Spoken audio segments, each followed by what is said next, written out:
महायुती सरकारनं यंदाच्या अर्थसंकल्पात कामगार विभागासाठी केवळ 171 कोटींची तरतूद केली आहे, तर उद्योग विभागासाठी 1021 कोटींची तरतूद करण्यात आली आहे.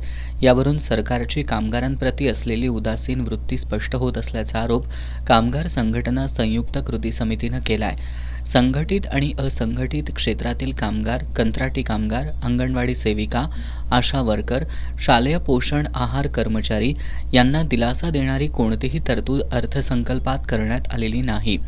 याच्या निषेधार्थ कृती समितीच्या वतीनं इचलकरंजी प्रांताधिकारी कार्यालयासमोर निदर्शनं करण्यात आली. यावेळी प्रांताधिकाऱ्यांना निवेदन सादर करण्यात आलंय.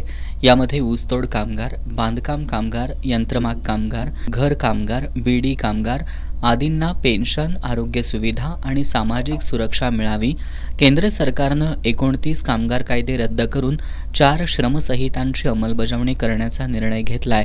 हा निर्णय कामगार विरोधी असल्याचं या निवेदनात नमूद करण्यात आलंय. या निदर्शनांमध्ये भरमा कांबळे, शामराव कुलकर्णी, नूर बेळकुडे, दत्ता माने, महेश लोहार, आनंदा गुरव, सुनील बारवाडे, हणमंत लोहार आदींनी सहभाग घेतला.